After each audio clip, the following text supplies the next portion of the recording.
Cash for query मामले में आचार समिति से महुआ मोइत्रा को करारा झटका। महुआ की संसद सदस्यता खत्म करने की सिफारिश की रिपोर्ट 6-4 से मंजूर। लोकसभा स्पीकर को कल सौंपी जाएगी रिपोर्ट।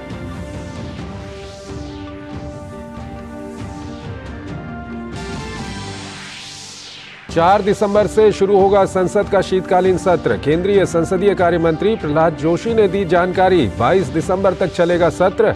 होंगी कुल 15 बैठकें। विधायी कामकाज और अन्य विषयों पर चर्चा की संभावना।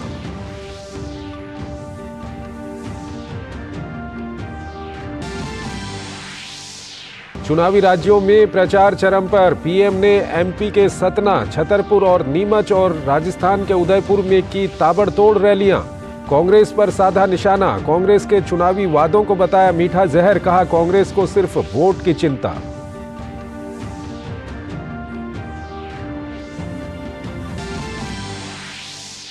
सभी राजनीतिक दलों ने चुनाव प्रचार में झोंकी ताकत। अमित शाह की छत्तीसगढ़ में चुनावी जनसभा। प्रियंका और राहुल गांधी ने चित्रकूट और अशोकनगर में किया प्रचार।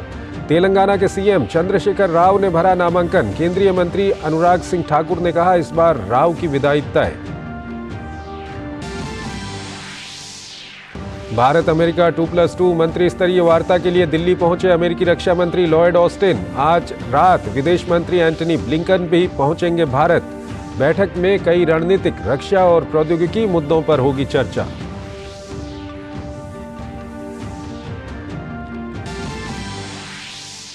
कतर में 8 भारतीयों को मौत की सजा मामले में भारत की लीगल टीम ने दाखिल की अपील। भारत को काउंसलर एक्सेस भी मिला। विदेश मंत्रालय ने कहा हम लगातार कतर प्रशासन के संपर्क में।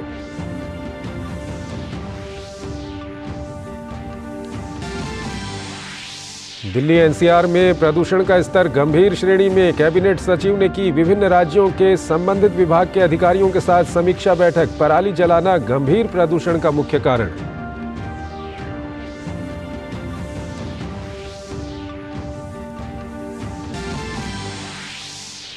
उपराष्ट्रपति जगदीप धनखड़ की मौजूदगी में गोवा में राष्ट्रीय खेलों का समापन। पदक तालिका में महाराष्ट्र अव्वल। उत्तराखंड में होगा अगला नेशनल गेम।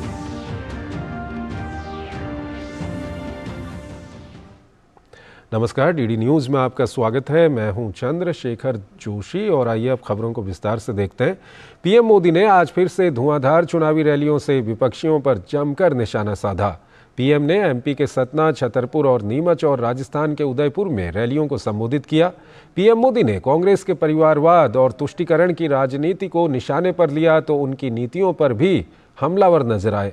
पीएम मोदी ने भाजपा सरकार के कामों को गिनाया तो गरीबों तक नीतियों को पहुंचाने का जिक्र किया।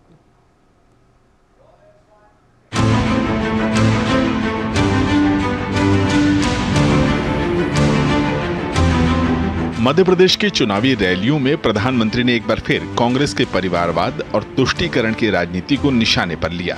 उन्होंने कांग्रेस पर भ्रष्टाचार और विकास कार्यों को लटकाने, अटकाने और भटकाने के भी आरोप लगाए। प्रधानमंत्री ने छतरपुर की जनसभा में कहा कि कांग्रेस सिर्फ अपने वोटों की चिंता करती है। उसकी सोच गुलामी की मानसिकता से भरी हुई है। जैसे रिवर्स गियर वो चलने वाली गाड़ी हमें पीछे ले जाता है, वैसे ये कांग्रेस वाले रिवर्स गियर के एक्सपर्ट है। वो मध्य प्रदेश की विकास की गाड़ी पीछे ले जाएंगे। कांग्रेस सुशासन को कुशासन में बदलने में एक्सपर्ट है। उनकी हर योजना, हर पॉलिसी देश को पीछे ले जाने वाली होती है। कांग्रेस के लिए देश नहीं बल्कि उसका अपना स्वार्थ सर्वोपरि रहता है। कांग्रेस के चुनावी वादों को प्रधानमंत्री ने मीठा जहर करार दिया। उन्होंने कहा कि कांग्रेस लोगों के बीच सिर्फ झूठ ही फैलाती है। वो अपने वादों पर खरी नहीं उतरती। जहां जहां कांग्रेस की सरकारें बनी हैं, वहां सिर्फ तबाही लेकर आई है। प्रधानमंत्री ने सतना की रैली में कहा कि कांग्रेस ने सिर्फ गरीबों का मजाक उड़ाया है, जबकि भाजपा सरकार ने गरीबों को पक्के घर बना कर दिए हैं। ये मोदी है जिसने 4 करोड़ घर बनाए लेकिन खुद के लिए घर नहीं बनाया है। मेरे परिवारजनों, गरीबों का घर हो, मुफ्त राशन हो, मुफ्त इलाज हो, आज इन पर भाजपा सरकार लाखों करोड़ रुपए खर्च कर रही है।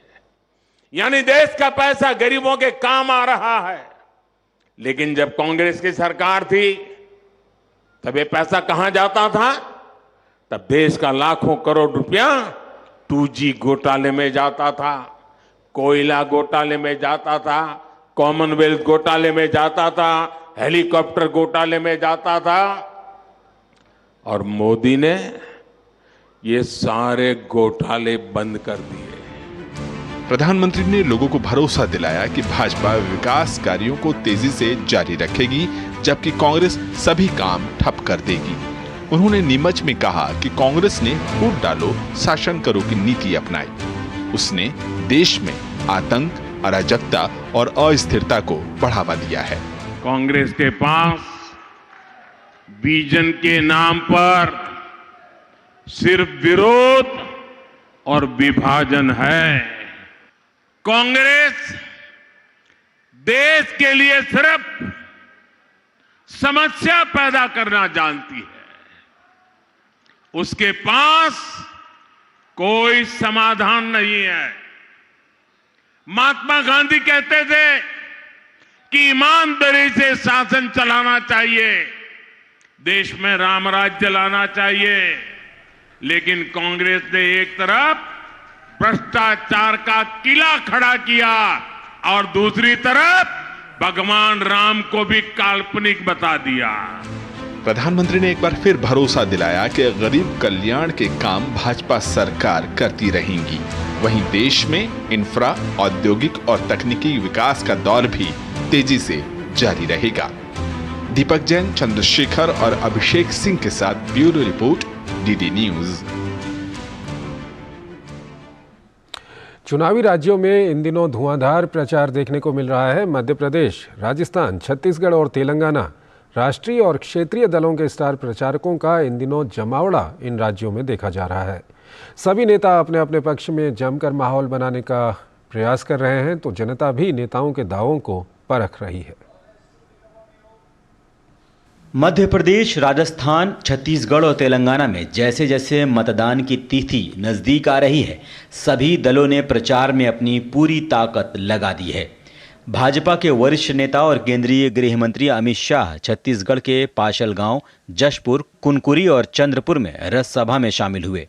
जशपुर में एक चुनावी रैली में अमित शाह ने दावा किया कि छत्तीसगढ़ विधानसभा चुनाव के पहले चरण में कांग्रेस का सूपड़ा साफ हो गया है। अमित शाह ने कहा कि पीएम मोदी ने चंद्रमा पर चंद्रयान भेजा तो उस पॉइंट को शिव शक्ति पॉइंट नाम देकर भगवान शंकर के प्रति श्रद्धा व्यक्त करने का काम किया। वहीं कांग्रेस की सरकार ऐप का नाम महादेव रखकर सट्टा लगा रही है। मोदी जी ने चंद्रयान भेजा चंद्रमा पर, तो वो पॉइंट का नाम शिव शक्ति पॉइंट देकर भगवान शंकर के श्रद्धा व्यक्त करने का काम किया। और यहां कांग्रेस की सरकार है, उन्होंने क्या करा? महादेव ऐप से जोड़ के सट्टा खोलने का काम करा। कांग्रेस अध्यक्ष मल्लिकार्जुन खड़गे ने छत्तीसगढ़ के कोरिया और कोरबा में जनसभा को संबोधित किया। खड़गे ने कहा कि भाजपा देश में नफरत फैलाने का काम कर रही है और बार बार राहुल गांधी जी का नाम लेते हैं। एक एक स्पीच में उन्होंने, एक एक भाषण में कांग्रेस का नाम कम से कम 50 बार लेते हैं। क्यों? मध्य प्रदेश के मुख्यमंत्री शिवराज सिंह चौहान ने आगर मालवा के सुसनेर में चुनावी रैली की। शिवराज सिंह चौहान ने प्रियंका गांधी के बयान पर तंज कसा। वहीं कांग्रेस की राष्ट्रीय महासचिव प्रियंका गांधी ने मध्य प्रदेश के चित्रकूट और रीवा में चुनावी रैली को संबोधित किया। ये दोनों भाई और बहन इतने झूठे हैं कि कोई कल्पना भी नहीं कर सकता। अब भगवान राम के बारे में वो जानते नहीं है। उन्हें बता दिया कि राम भगवान को 13 बरस का वनवास हुआ था। भारत का बच्चा बच्चा जानता है कि वनवास 14 बरस का हुआ था। छत्तीसगढ़ में, राजस्थान में किसानों के कर्ज माफ किया है हमने। इस आधार पर हम कहते हैं कि मध्य प्रदेश में जब हमारी सरकार आएगी तो यहाँ भी हम वही काम करेंगे। वरिष्ठ भाजपा नेता निर्मला सीतारमण ने भोपाल में बिहार के मुख्यमंत्री नीतीश कुमार के बयान को शर्मनाक बताया। साथ ही उन्होंने नीतीश कुमार के बयान पर विपक्ष की चुप्पी पर हैरानी जताई। जो एक स्टेट में मुख्यमंत्री के पद में रहते हुए मगर बात असेंबली में कहना एकदम शर्मनाक विषय है। बीआरएस अध्यक्ष और तेलंगाना के मुख्यमंत्री के चंद्रशेखर राव ने 30 नवंबर को होने वाले विधानसभा चुनाव के लिए गुरुवार को सिद्दीपेट जिले में अपने गजवेल विधानसभा क्षेत्र से नामांकन दाखिल किया। वहीं केंद्रीय मंत्री और बीजेपी नेता अनुराग सिंह ठाकुर ने तेलंगाना में रोड शो और सार्वजनिक रैली की। 8,000 किसानों को आत्महत्या पिछले 8 साल में करनी पड़ी, क्योंकि केसीआर के कारण, इनके घोटालों के कारण। राजस्थान के मुख्यमंत्री अशोक गहलोत ने कांग्रेस गारंटी संवाद के तहत कार्यक्रमों के माध्यम से नीम कथाना और बामनवास में घोषित गारंटियों का प्रचार किया। Bureau report, DD news. Chhattisgarh के पूर्व मंत्री और रायपुर दक्षिण से भाजपा प्रत्याशी बृजमोहन अग्रवाल पर देर शाम हमला हो गया। उनके साथ 5 से 7 युवकों ने धक्का मुक्की कर मारपीट की। बृजमोहन अग्रवाल प्रचार के लिए बैजनाथ पारा पहुंचे थे। अग्रवाल ने आरोप लगाया है कि एजाज ढेबर और अनवर ढेबर के लोग उनकी हत्या करवाना चाहते थे।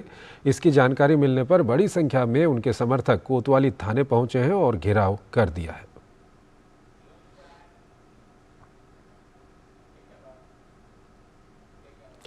केंद्रीय मंत्री अनुराग सिंह ठाकुर तेलंगाना के नालगोंडा जिले के मुनुगोडे विधानसभा क्षेत्र का दौरा कर रहे थे। केंद्रीय मंत्री ने मुनुगोडे से भाजपा उम्मीदवार चालमल्ला कृष्ण रेड्डी के नामांकन दाखिल कार्यक्रम में भाग लिया।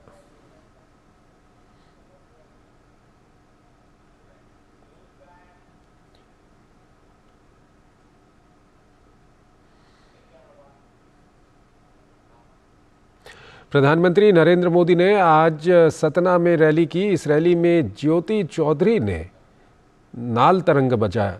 दरअसल प्रधानमंत्री ने ज्योति चौधरी को अपना वाद्य यंत्र बजाने के लिए बुलाया था।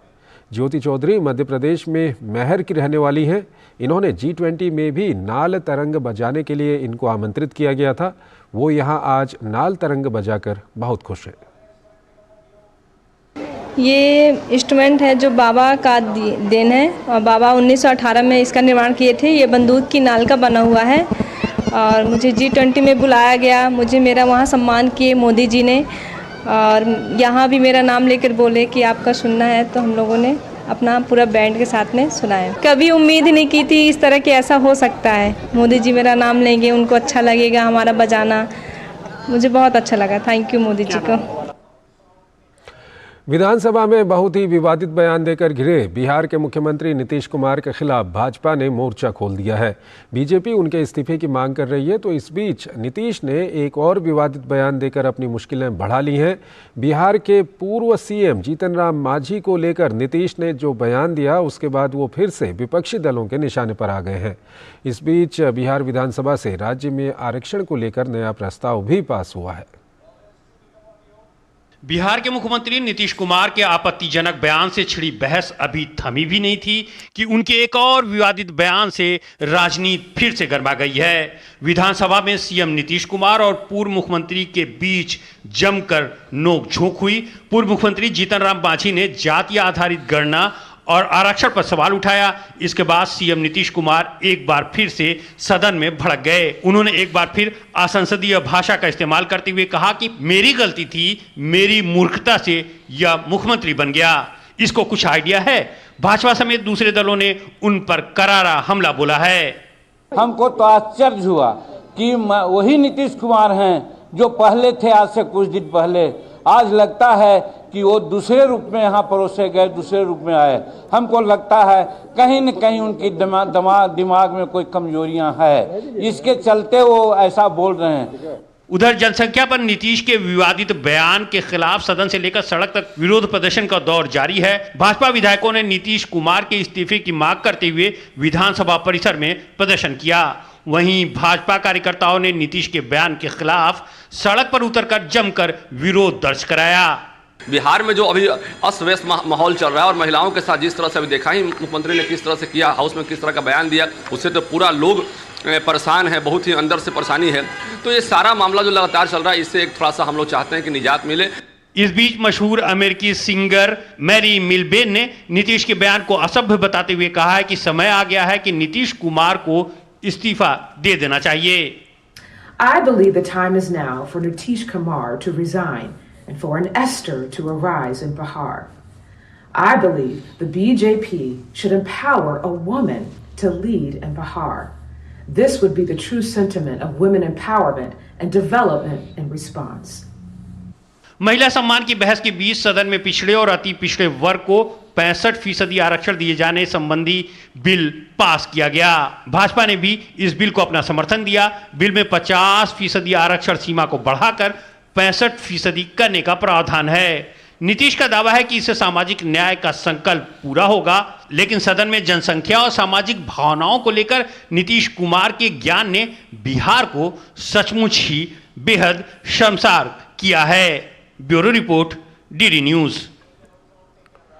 भारत और अमेरिका के संबंधों के लिहाज से कल का दिन बेहद अहम होगा। दोनों ही देशों के बीच 2+2 मंत्री स्तरीय वार्ता होगी। दोनों देशों के विदेश और रक्षा मंत्री इस वार्ता में हिस्सा लेंगे, जिसके लिए अमेरिकी रक्षा मंत्री लॉयड ऑस्टिन दिल्ली पहुंच चुके हैं। दोनों देशों के बीच आपसी मुद्दों से लेकर क्षेत्रीय और वैश्विक मुद्दों पर बात होगी, तो तमाम सेक्टर्स में सहयोग को आगे बढ़ाने पर भी चर्चा होगी। भारत और अमेरिका के बीच रणनीतिक संबंधों को और तेजी से आगे बढ़ाने के लिए 2+2 मंत्री स्तरीय मंच की शुरुआत की गई थी, जिसकी 5वीं बैठक शुक्रवार को दिल्ली में होने जा रही है। इस मंच पर दोनों देशों के रक्षा मंत्री और विदेश मंत्री शामिल होते हैं। इस सिलसिले में अमेरिका के रक्षा मंत्री लॉयड ऑस्टिन दिल्ली पहुंच चुके हैं। दिल्ली के पालम एयरपोर्ट पर अमेरिकी रक्षा मंत्री का स्वागत उनके भारतीय समकक्ष राजनाथ सिंह ने किया। दोनों ही नेताओं के बीच गर्मजोशी दिखी तो अमेरिकी रक्षा मंत्री को सेना के तीनों अंगों की टुकड़ियों ने tri service guard of honour दिया। अमेरिकी विदेश मंत्री भी गुरुवार देर रात तक भारत पहुंच रहे हैं। I guess considering the nature of our relationship and the strategic global strategic partnership, variety of issues are discussed, including topical issues, regional developments. So I wouldn't rule it out, but I certainly wouldn't like to prejudge it.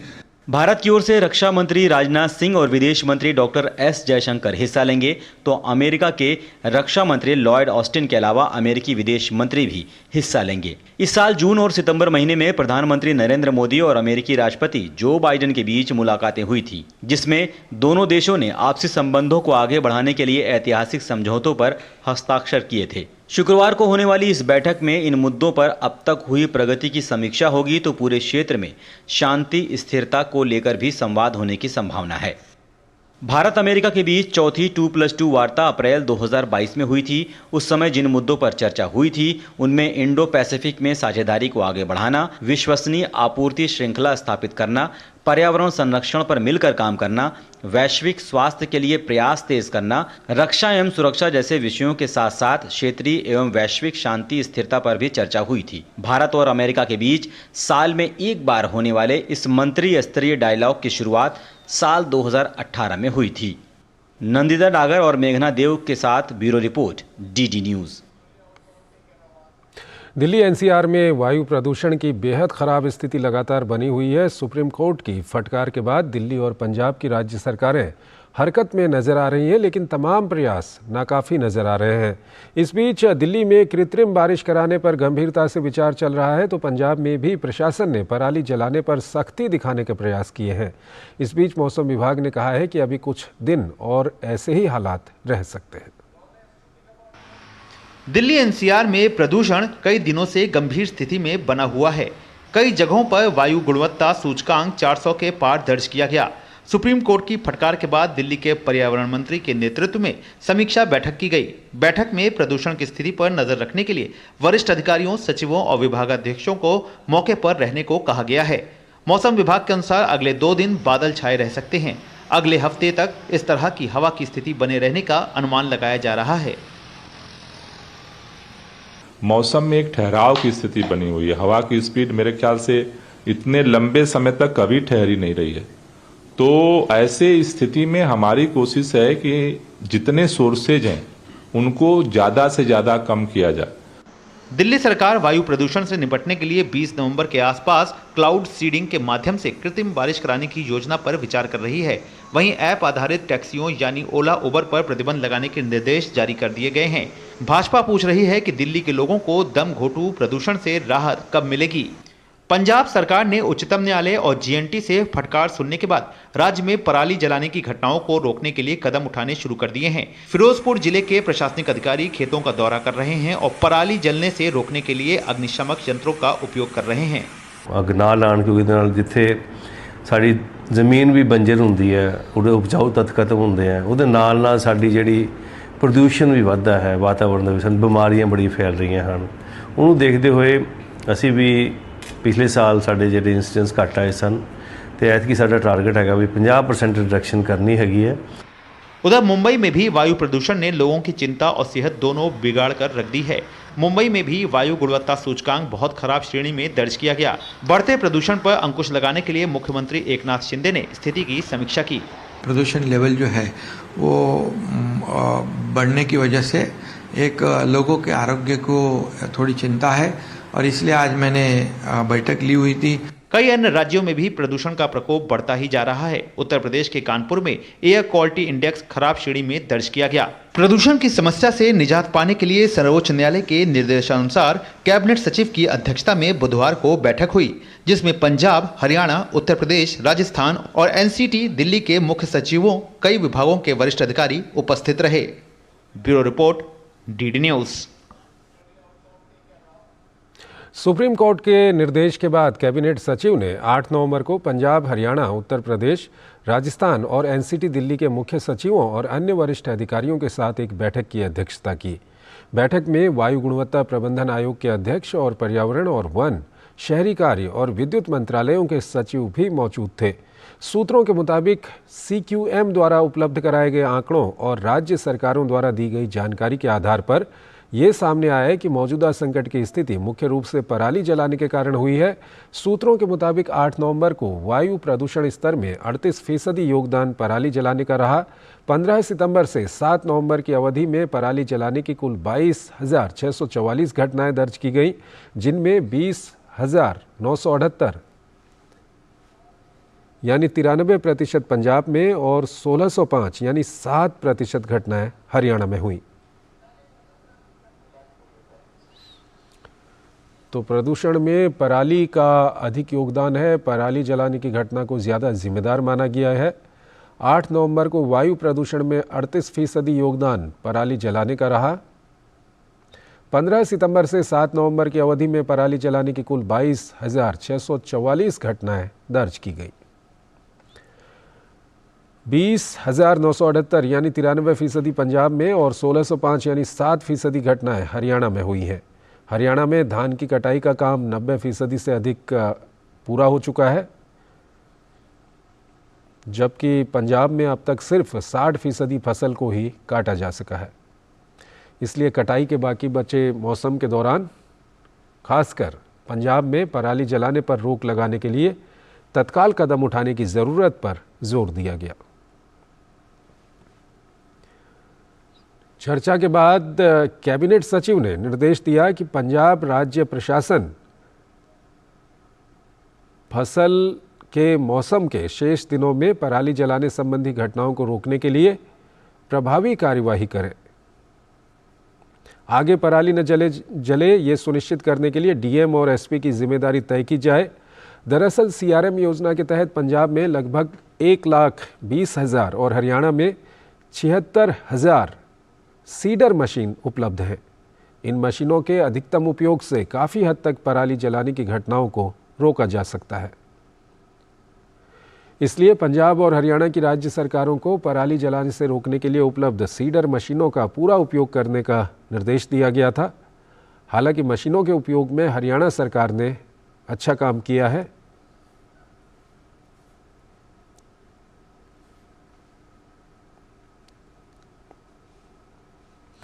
तो हरियाणा सरकार ने अच्छी तरह से मशीनों का उपयोग किया है, जबकि पंजाब सरकार इस मामले में सफल नहीं रही। बायोमासी एथेनॉल बनाने की प्रक्रिया में हरियाणा में अच्छा काम किया गया है, जबकि पंजाब में इस मामले में बहुत कम काम हुआ है।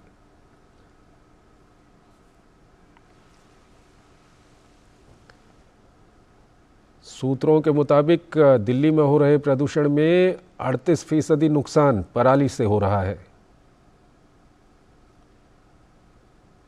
जिसमें 93% पराली पंजाब में जलाई जा रही है।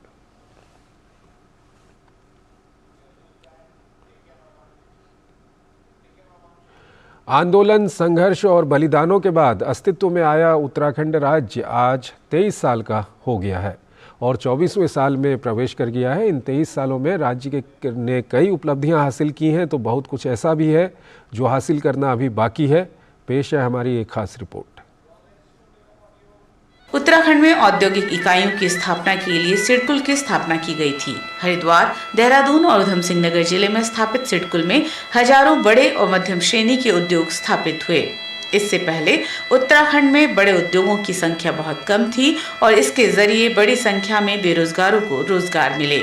सरकार के प्रयासों के बाद औद्योगिक विकास की वजह से उत्तराखंड देश के औद्योगिक मानचित्र पर स्थापित हो पाया है। सड़कों की बात करें तो उत्तराखंड बनने के बाद सड़कों के विकास में भी तेजी आई। केंद्र और राज्य के सहयोग से बनी सड़कों की वजह से यातायात सुगम हुआ और अब दूर दराज के गांवों तक भी सड़कें पहुंच गई हैं। केंद्र सरकार के ऑल वेदर रोड प्रोजेक्ट की वजह से चारधाम रूट की सड़कों का कायाकल्प हुआ है। इससे चारधाम आने वाले तीर्थयात्रियों के साथ ही स्थानीय लोगों का सफर भी आसान हुआ है। इसके अलावा दिल्ली से दून के लिए बन रहे एक्सप्रेसवे, भारतमाला और पर्वतमाला परियोजना से सड़क और रोपवे संपर्क और बेहतर होने जा रहा है। केदारनाथ धाम और हेमकुंड साहिब के लिए भी रोपवे योजनाओं पर काम जारी है। वहीं यमुनोत्री धाम की रोपवे योजना को हरी झंडी मिल चुकी है। उत्तराखंड का हर गांव आज बिजली से रोशन है। बिजली कनेक्शनों की संख्या करीब 27 लाख के पार पहुंच गई है। इसी क्रम में जहां सौभाग्य योजना में घरों को बिजली से जोड़ा गया, वहीं दीनदयाल उपाध्याय योजना के तहत पावर सप्लाई सिस्टम मजबूत किया गया है। हर घर नल से जल का लक्ष्य हासिल करने का काम भी तेजी से चल रहा है। 2024 तक सरकार ने इस परियोजना को पूरा करने का लक्ष्य रखा है। इससे पहाड़ के हर घर तक जल पहुंच रहा है और लोगों की परेशानियां कम हो रही हैं। शहरी क्षेत्रों के विकास के लिए भी सरकार लगातार काम कर रही है। इसके तहत कई जन कल्याणकारी योजनाएं संचालित हैं। राजधानी देहरादून को स्मार्ट सिटी बनाने का काम भी तेजी से चल रहा है। ऋषिकेश कर्णप्रयाग रेल लाइन का काम भी तेजी से चल रहा है। जिस तेजी से सुरंगों का निर्माण हो रहा है, उससे पहाड़ पर रेल पहुंचने का सपना जल्द साकार हो सकता है। प्रधानमंत्री नरेंद्र मोदी के इस ड्रीम प्रोजेक्ट को पूरा करने के लिए राज्य सरकार पूरी तन्मयता से जुटी हुई है। राज्य आर्थिक रूप से भी लगातार समृद्ध हो रहा है। 2022-2023 में राज्य की अर्थव्यवस्था का आकार बढ़कर 3.03 लाख करोड़ रुपए हो चुकी है। प्रति व्यक्ति आय भी बढ़कर 2,32,011 रुपए हो गई है। इससे अनुमान लगाया जा सकता है कि राज्य किस गति से आर्थिक आत्मनिर्भरता की ओर बढ़ रहा है। राज्य में लखपति दीदी योजना, मुख्यमंत्री सशक्त बहना उत्सव योजना, पीएम श्री योजना, मुख्यमंत्री उदयमान खिलाड़ी उन्नयन योजना, मुख्यमंत्री खिलाड़ी प्रोत्साहन योजना जैसी अनेकों जन कल्याणकारी योजनाएं चलाई जा रही हैं। ये योजनाएं सीधे तौर पर महिलाओं, खिलाड़ियों और शिक्षा क्षेत्र की प्रगति में अहम भूमिका निभा रही हैं। मुख्यमंत्री स्वरोजगार योजना ने युवाओं को उद्यमी बनने की राह दिखाई है। सरकार लगातार पूर्व सैनिकों व शहीद सैनिकों के परिवारों के कल्याण की दिशा में काम कर रही है। इसके तहत सरकार ने वीरता पदक से सम्मानित सैनिकों को दे एक मुश्त अनुदान में वृद्धि की है। सरकार ने राज्य निर्माण, राज्य आंदोलनकारियों को सरकारी नौकरियों में 10% आरक्षण देने का भी बड़ा फैसला लिया। इतना ही नहीं, उनकी पेंशन में भी बढ़ोतरी करने का निर्णय लिया गया। महिला कल्याण के लिए भी विभिन्न योजनाएं संचालित की जा रही हैं। इन योजनाओं के जरिए महिलाओं को आत्मनिर्भर बनाया जा रहा है। इसी दिशा में महिलाओं को नौकरी में 30% आरक्षण देने का भी फैसला सरकार ने लिया। मुख्यमंत्री पुष्कर सिंह धामी ने राज्य स्थापना दिवस के अवसर पर राज्य को 2024 तक टीबी मुक्त और 2025 तक ड्रग फ्री बनाने का संकल्प लिया है। उन्होंने कहा कि अगले 5 साल में उत्तराखंड की आर्थिक विकास दर जीडीपी दोगुनी करने में हम सफल होंगे। इसी के साथ राज्य साल 2025 तक सशक्त उत्तराखंड राज्य बनाने के नए लक्ष्य को लेकर भी पूरी तरह से प्रतिबद्ध है। ब्यूरो रिपोर्ट, दूरदर्शन समाचार, देहरादून।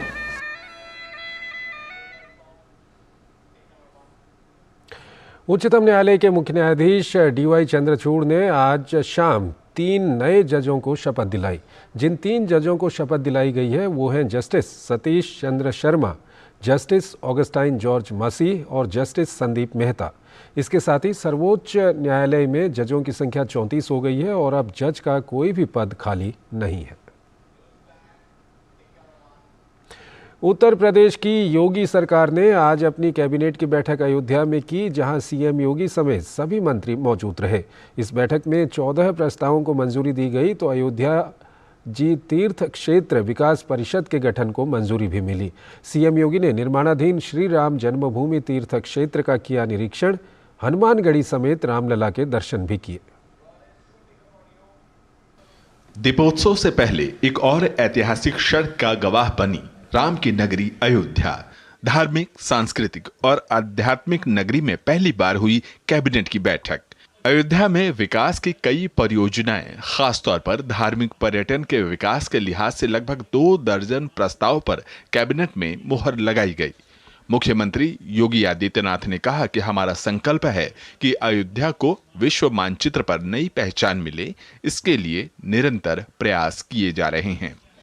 मुख्यमंत्री योगी आदित्यनाथ ने बताया कि केंद्र और राज्य सरकार की 30,500 करोड़ रुपए से ज्यादा की 178 योजनाएं पहले से ही अयोध्या में चल रही हैं। कैबिनेट बैठक में 14 महत्वपूर्ण प्रस्ताव लाए गए। पहला प्रस्ताव उत्तर प्रदेश के अंतर्देशीय जल मार्ग प्राधिकरण की स्थापना का था। अब इसे राज्य स्तर पर बनाने का निर्णय लिया गया है। पहले से ही अयोध्या में केंद्र और राज्य तो दोनों डबल इंजन की सरकारों के सहयोग से कुल 178 परियोजनाओं की क्रियान्वयन की कार्रवाई चल रही है, जिस पर 30,500 करोड़ रुपए से अधिक की राशि यहां पर दोनों सरकारें मिलकर के अयोध्या धाम के समग्र विकास को आगे बढ़ा रही है। अयोध्या में योगी आदित्यनाथ ने अपने कैबिनेट मंत्रियों के साथ निर्माणाधीन श्री राम जन्मभूमि तीर्थ क्षेत्र का निरीक्षण भी किया। वहीं कैबिनेट बैठक से पहले योगी आदित्यनाथ ने कैबिनेट मंत्रियों के साथ पहले हनुमानगढ़ी फिर रामलला मंदिर में पूजा अर्चना की। मुख्यमंत्री योगी आदित्यनाथ 2017 में शपथ ग्रहण के बाद लगातार अयोध्या के दौरे करते रहे हैं। यहां पर हर साल दिवाली के अवसर पर होने वाले दीपोत्सव विश्व भर में नगर की पहचान बन चुका है। यहां हर साल दिवाली के अवसर पर होने वाला दीपोत्सव विश्व भर में पहचान बना चुका है। विकास सिंह के साथ ब्यूरो रिपोर्ट, डीडी न्यूज। दुनिया के शीर्ष विश्वविद्यालय अब भारत में अपने कैंपस स्थापित कर सकेंगे। यूजीसी ने भारत में विदेशी उच्च शिक्षण संस्थानों की स्थापना से संबंधित रेगुलेशन को अधिसूचित कर दिया है। विदेशी विश्वविद्यालयों के भारत में कैंपस खोलने से प्रतिभावान भारतीय छात्रों को देश में ही गुणवत्तापूर्ण शिक्षा हासिल हो सकेगी। भारतीय उच्चतर शिक्षा के अंतर्राष्ट्रीयकरण की दिशा में विश्वविद्यालय अनुदान आयोग यानी यूजीसी ने बड़ा कदम उठाया है। यूजीसी ने भारत में विदेशी उच्चतर शिक्षा संस्थानों के परिसरों की स्थापना और संचालन विनियम 2023 की घोषणा कर दी है। इसके मुताबिक वैश्विक रैंकिंग में शीर्ष 500 में आने वाले संस्थान भारत में अपने कैंपस स्थापित कर सकेंगे। इससे भारतीय छात्रों को देश में ही सस्ती और गुणवत्तापूर्ण शिक्षा हासिल हो सकेगी। यूजीसी के ये विनियम स्नातक, स्नातकोत्तर, डॉक्टरेट और पोस्ट डॉक्टरेट स्तर पर सर्टिफिकेट, डिग्री और डिप्लोमा पाठ्यक्रम संचालित करने वाले विदेशी उच्चतर शिक्षण संस्थानों के कैंपस के लिए लागू होंगे। यूजीसी के रेगुलेशन के मुताबिक विदेशी उच्चतर शिक्षण संस्थानों के परिसर घरेलू और अंतर्राष्ट्रीय छात्रों को प्रवेश देने के लिए अपनी प्रवेश प्रक्रिया और मानदंड विकसित कर सकते हैं। विदेशी उच्चतर शिक्षण संस्थान अपनी शुल्क संरचना तय कर सकते हैं जो पारदर्शी और उचित होगी। मूल्यांकन प्रक्रिया के आधार पर यह संस्थान छात्रों को मेरिट आधारित या आवश्यकता आधारित स्कॉलरशिप भी प्रदान कर सकते हैं। विदेशी उच्चतर शिक्षण संस्थानों को अपने भर्ती मानदंडों के अनुसार संकाय और कर्मचारियों की भर्ती की स्वायत्तता होगी। इन संस्थानों को ऑनलाइन, मुक्त या दूरस्थ शिक्षा के माध्यम से कोर्स ऑफर करने की अनुमति नहीं होगी। दुनिया के कई विश्वविद्यालय भारत में अपने कैंपस खोलने के लिए रुचि दिखा रहे हैं। हाल ही में ऑस्ट्रेलिया के 2 प्रमुख विश्वविद्यालयों वोलोंगोंग और डेकिन विश्वविद्यालयों ने गांधीनगर के गिफ्ट सिटी में अपने कैंपस खोलने की घोषणा की है। दुनिया के शीर्ष विश्वविद्यालयों के भारत में कैंपस खोलने से भारत को एक आकर्षक वैश्विक अध्ययन केंद्र बनाने में मदद मिलेगी। साथ ही राष्ट्रीय शिक्षा नीति 2020 में परिकल्पित भारतीय उच्चतर शिक्षा के अंतर्राष्ट्रीयकरण की दिशा में ये महत्वपूर्ण कदम साबित होगा। Nishant Saurabh, DD news, Delhi. QS Asia university ranking जारी की गई है। एशिया 2024 में भारत की यूनिवर्सिटीज़ ने चीन को पीछे छोड़ दिया है। इस सूची में जहां इस बार के भारत के 148 विश्वविद्यालय शामिल किए गए हैं, वहीं चीन के 133 और जापान के 96 विश्वविद्यालय हैं। पिछली रैंकिंग के मुकाबले भारत के विश्वविद्यालयों की संख्या में वृद्धि हुई है। पिछले साल की तरह IISc बेंगलुरु, दिल्ली विश्वविद्यालय और IIT बॉम्बे, दिल्ली, मद्रास, खड़गपुर और कानपुर ने एशिया के शीर्ष 100 संस्थानों में स्थान हासिल किया है। देश में IIT बॉम्बे ने अपना शीर्ष स्थान बरकरार रखा है।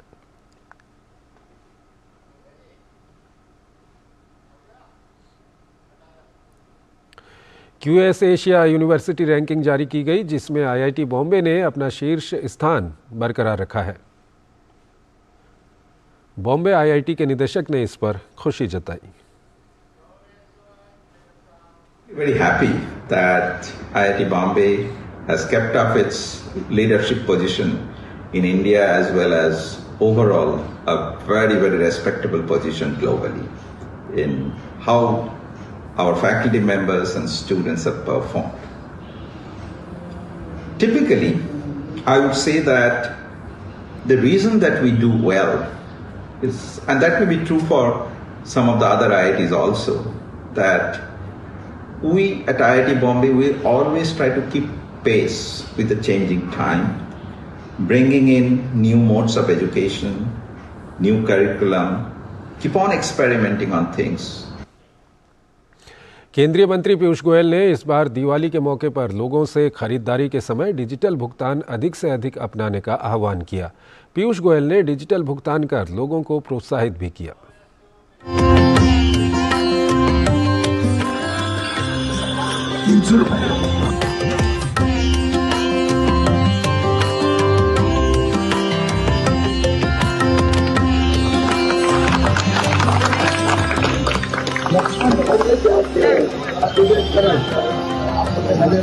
सामने पहुंच गया पैसा और ये सुरक्षित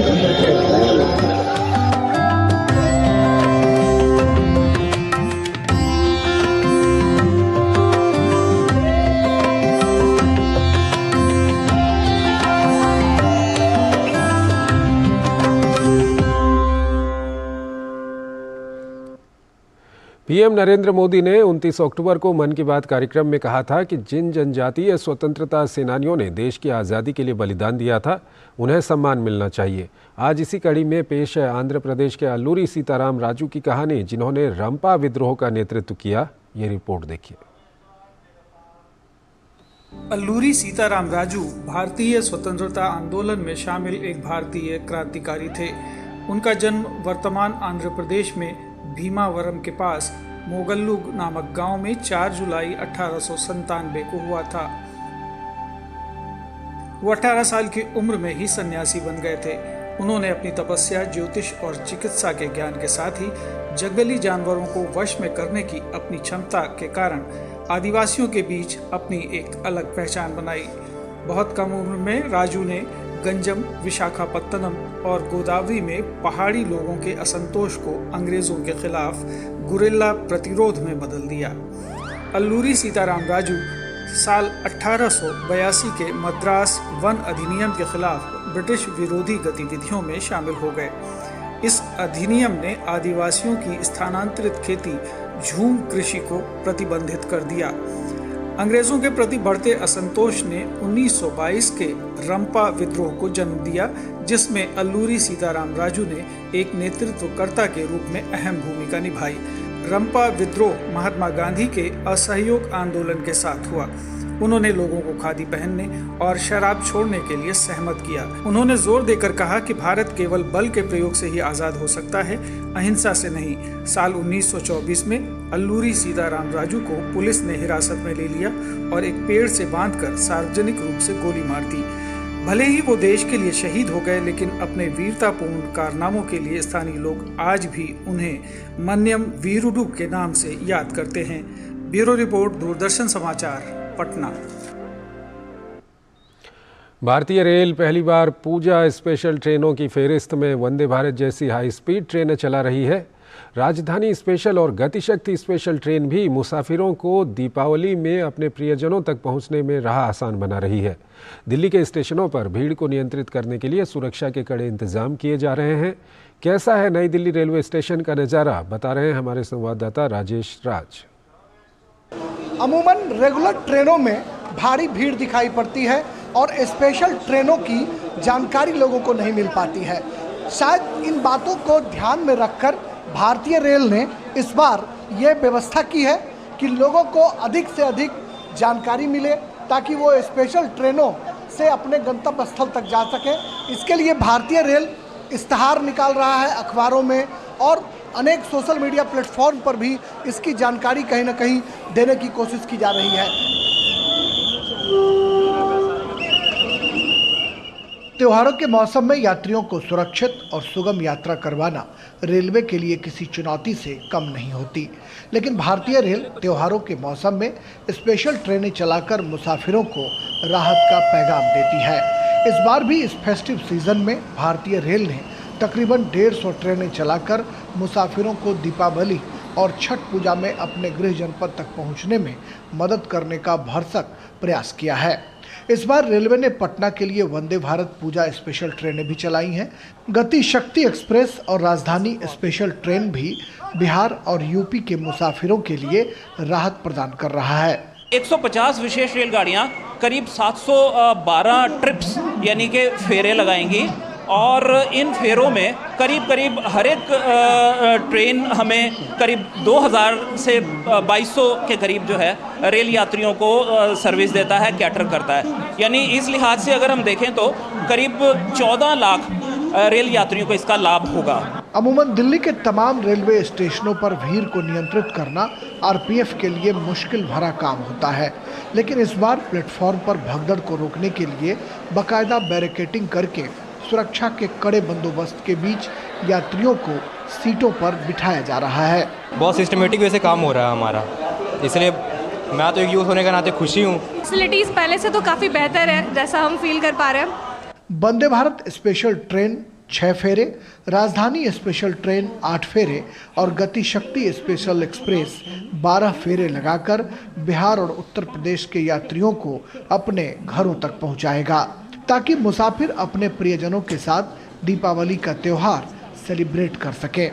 फेस्टिव सीजन में भारतीय रेल साधारण गाड़ियों का परिचालन पहले सुनिश्चित करता था, लेकिन इस बार वंदे भारत, राजधानी स्पेशल और गति शक्ति एक्सप्रेस जैसी ट्रेनें फेस्टिव सीजन में चलाकर भारतीय रेल ने आम लोगों को राहत देने की भरपूर कोशिश की है और प्लेटफॉर्म पर आरपीएफ के जवान भीड़ को नियंत्रित करने में भी मुस्तैदी से जुटे हुए हैं। कैमरामैन एसएन मिश्रा के साथ राजेश राज, डीडी न्यूज़, दिल्ली। प्रधानमंत्री के वोकल फॉर लोकल नारे का असर इस बार बिहार के बाजारों में दिख रहा है। अब बाजारों में स्थानीय उत्पाद अधिक दिख रहे हैं। चाइनीज बल्बों की जगह दियों का चलन फिर से लौटने लगा है। देखिए मुंगेर से श्री कृष्ण प्रसाद की ये रिपोर्ट। हाल ही के दिनों में चाइनीज बिजली के बल्ब और दूसरे सजावटी सामानों ने कुंभकारी के पारंपरिक पेशे की कमर तोड़ दी थी, लेकिन प्रधानमंत्री के वोकल फॉर लोकल नारे ने अपना असर दिखाना शुरू कर दिया है। मुंगेर जिला मुख्यालय के दलहट्टा मोहल्ले में विगत 100 वर्षों से मिट्टी के उद्योग से जुड़े कुंभकार परिवार का हर सदस्य मिट्टी के दिए, मिट्टी के ग्लास और मिट्टी के अन्य बर्तनों के निर्माण में जुटा रहता है। महिला कुंभकार अनीता देवी कहती हैं कि प्लास्टिक के उत्पादों के कारण मिट्टी पर आधारित उद्योग अब खतरे में है। उन्होंने प्रधानमंत्री विश्वकर्मा योजना की सराहना करते हुए कहा कि सरकार पूंजी की व्यवस्था अगर करे तो इससे उन जैसे कारीगरों को लाभ होगा। ये योजना तो अच्छा है कि बढ़िया कि गरीब आदमी के लिए दे रहा है। अगर जो 18 महीना में चुकती कर देता है पैसा, जो गरीब के पास 1 रुपया ना, उससे पूंजी बनाएगा, बिजनेस करेगा, तो अच्छा बात है। तो हम तो कहना गए कि बहुत बढ़िया का लोन है, दे रहा अच्छा, गरीब आदमी उठ जा, बढ़िया रोजगार है, करना चाहिए। कुंभकारों की ये भी मांग है कि विश्वकर्मा योजना में सरकार को ऋण वापसी की अवधि 24 माह कर देनी चाहिए। बिजनेस से जो पैसा निकालते हैं बहुत स्लो निकलते हैं, इसी कारण जो है ना उसको कम से कम 2 साल 24 महीना होना चाहिए, ताकि 6 महीना के बाद वो रिकवर कर सके पैसा, धीरे धीरे अपना वो पूर्ति कर देंगे, क्योंकि उसमें टाइमिंग बहुत कम है। बाकी योजना बहुत बढ़िया है। इस उद्योग को पुनर्स्थापित करने की दिशा में सरकार ने विश्वकर्मा योजना के माध्यम से पहल तो कर दी है, लेकिन कुंभकार परिवारों को भी अब आगे आकर इस योजना का लाभ लेना होगा, ताकि इस पारंपरिक कौशल का संरक्षण हो सके और इस पेशे को लाभकारी बनाया जा सके। मुंगेर से श्री कृष्ण प्रसाद के साथ ब्यूरो रिपोर्ट, दूरदर्शन समाचार, पटना। दुनिया में इनोवेशन इंडेक्स जारी करने वाली संस्था WIPO की ताज़ा रिपोर्ट में खुलासा हुआ है कि साल 2022 में पूरी दुनिया से 34 लाख से ज़्यादा पेटेंट फाइल किए गए। अच्छी खबर यह है कि साल 2022 में भारत से किए गए आवेदनों में करीब 32% की वृद्धि हुई, जो दुनिया में इनोवेशन करने वाले देशों में सबसे अधिक है। भारत में पेटेंट आवेदनों में बढ़ोतरी हमारे युवाओं में नवाचार के प्रति उत्साह को दर्शाती है और आने वाले समय के लिए ये काफ़ी सकारात्मक है। Globally and the national wide, India was once upon a time was very good in knowledge base with huge publications and then research papers, but the patent culture was poor. But with new government policies and startup culture and ecosystem and incentives to the entrepreneurs and then all these systems and funding, that has improved the culture of patenting in the country.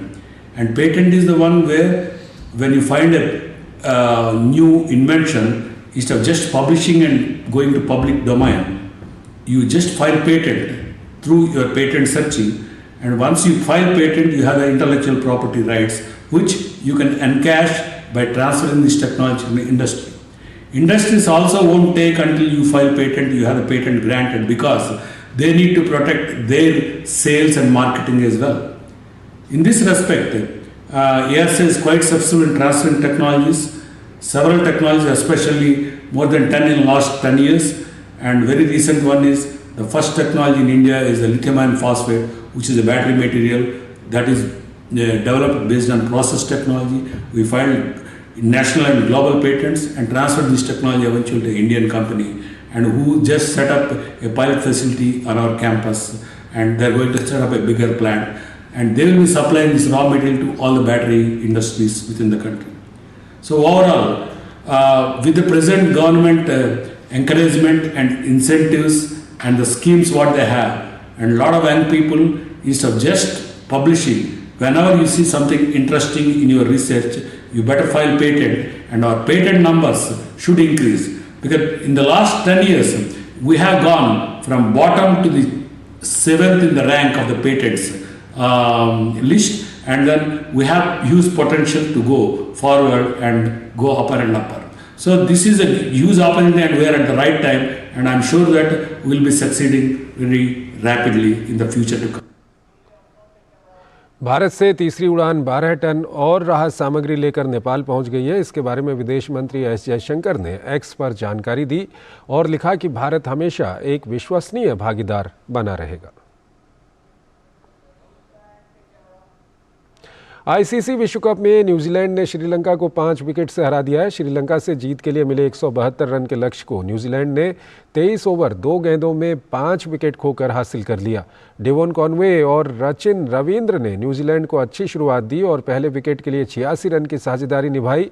Conway 45 run बनाकर out हुए, वहीं रचिन रविंद्र ने 42 run की पारी खेली। इसके बाद कप्तान केन विलियमसन 14 रन बनाकर बोल्ड हो गए। चैपमैन 7 रन बनाकर रन आउट हुए। ग्लेन फिलिप्स ने तेजी से नाबाद 17 रन बनाकर टीम को जीत दिला दी।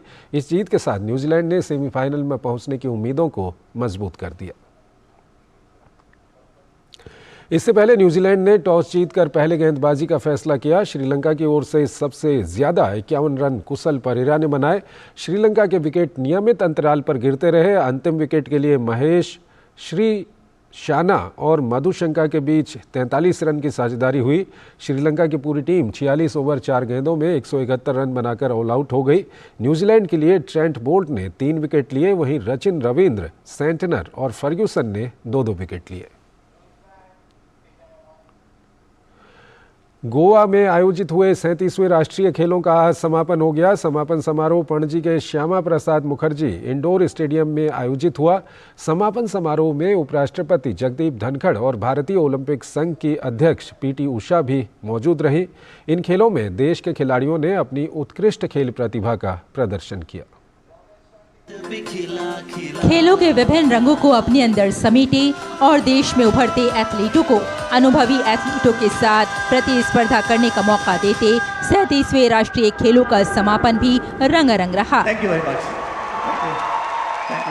गोवा में 26 अक्टूबर को शुरू हुए इन खेलों में देश के एथलीटों ने अपनी क्षमता, अपनी योग्यता को न सिर्फ एक पहचान दी, बल्कि इन खेलों के जरिए एक भारत श्रेष्ठ भारत की रचना के भी बेहतरीन उदाहरण देखने को मिले। इन खेलों में महाराष्ट्र ने बाजी मारी। समापन समारोह में मुख्य अतिथि के तौर पर उपराष्ट्रपति जगदीप धनखड़ मौजूद रहे, जिन्होंने इन खेलों की महत्वता और खिलाड़ियों के खेल कौशल की तस्वीर को सामने रखा। I congratulate all the winners, but let me tell you, my young friends, every participant is a winner. This is mini India. Your 15 days must have been most memorable time of your life. You would have had the occasion to interact with your friends, north, south, east, west. इस बार के राष्ट्रीय खेल कई मायनों में अहम रहे। इन खेलों में खिलाड़ियों ने न केवल अपने प्रदर्शन से पुराने प्रदर्शन की तस्वीरों को बदला, बल्कि इस बार कुछ नए खेल भी सामने देखने को मिले। इस बार कोस्टल रोइंग को पहली बार शामिल किया गया, तो वहीं बीच हैंडबॉल को भी वापसी देखने को मिली। इसके साथ ही साथ ताइक्वांडो के खेल की भी इस संस्करण में वापसी हुई। इस बार महाराष्ट्र का दबदबा देखने को मिला, जिसने शुरुआत से ही पदक तालिका में खुद को शीर्ष स्थान पर कायम रखा। आज मुझे बहुत अभिनंदन हो रहा है कि नेशनल गेम्स की टॉर्च जो कात्या कुएलो ने माननीय प्रधानमंत्री के हाथ में दी थी, वही टॉर्च आज इस गोमंत भूमि से हम देवभूमि उत्तराखंड में दे रहे हैं। बड़ा आयोजन आप लोगों का हो और यहाँ पे जितने लोग पार्टिसिपेट हुए हैं उससे ज़्यादा लोग पार्टिसिपेट होंगे। गोवा के सभी खिलाड़ियों को कहता हूँ कि आप लोगों को बहुत बहुत बधाई। आगे आने वाले खिलाड़ियों के लिए 91 नहीं, इस बार हम 100 पार मेडल करेंगे आगे आने वाले गेम में। इन खेलों में इस बार खेल के तमाम रंग देखने को मिले। हार और जीत से ऊपर उठकर युवा जोश और अनुभव का मिश्रण भी दिखा। This year's national games have been truly exceptional in every sense. We witnessed a remarkable display of talent, dedication and passion with a record-breaking number of 43 sports. Expansion of sporting disciplines not only demonstrate the growth and diversity of sports in our nation, but also offers our athletes an even broader stage to showcase their abilities. राष्ट्रीय खेलों का अगला संस्करण उत्तराखंड में आयोजित होगा, जहां एक बार फिर से खिलाड़ियों की नजर मेडल्स पर होगी, लेकिन साथ ही साथ कोशिश इस बात की भी होगी कि बदलते वक्त के साथ कुछ और नए खेलों को भी इसमें जोड़ा जाए। गोवा में आयोजित 37वें राष्ट्रीय खेल एक रंगारंग समारोह के साथ संपन्न हो गए हैं। गोवा ने अब तक के राष्ट्रीय खेलों के सबसे बड़े संस्करण का सफलतापूर्वक आयोजन किया। अगले राष्ट्रीय खेल उत्तराखंड में आयोजित किए जाएंगे और अब उत्तराखंड की बारी है कि किस तरह से वो राष्ट्रीय खेलों पर अपनी अलग छाप छोड़ेंगे। कैमरा पर्सन सुमित धीमान के साथ सुचित्रा, डीडी न्यूज, गोवा। देश भर में शहरी आवासन मंत्रालय की ओर से 7 नवंबर से 9 नवंबर तक जल दिवाली का आयोजन किया गया। दिल्ली में स्वयं सहायता समूह की महिलाओं ने सोनिया विहार, वजीराबाद, ओखला और भागीरथी में ट्रीटमेंट प्लांट पर जाकर पानी साफ करने की पूरी प्रक्रिया को देखा। इस मौके पर दिल्ली जल बोर्ड के मुख्य अभियंता के.सी. मीणा भी साथ रहे और स्वयं सहायता समूह की महिलाओं ने जल बचाने की अपील की और कहा कि दीपावली के मौके पर हम घरों की सफाई तो करें, लेकिन पानी की बचत भी करें, क्योंकि जल है तो कल है। इस मौके पर संवाददाता राजेश राज ने सोनिया विहार वाटर ट्रीटमेंट प्लांट का जायजा लिया।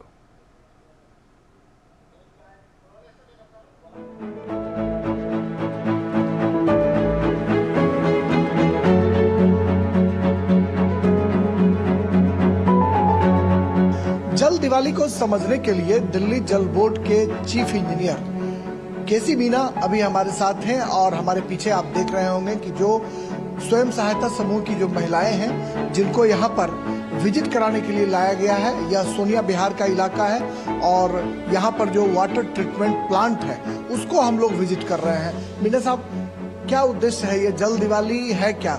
पर्पज ये है कि जो सेल्फ हेल्प ग्रुप हैं, जो ग्राउंड लेवल पर जो काम कर रहे हैं, उनको एक फीलिंग आया कि ट्रीटमेंट होता क्या है, क्या टेस्टिंग होती है, क्या प्रोसेस होता है प्लांट का, क्योंकि हर आदमी जब तक उसको देखता नहीं है समझ नहीं आता कि कितनी उसकी मेहनत लगी होती है, कितने टेस्ट हम उसके पीछे करते हैं, जिसके बाद हम तो साफ पानी दे पाते हैं।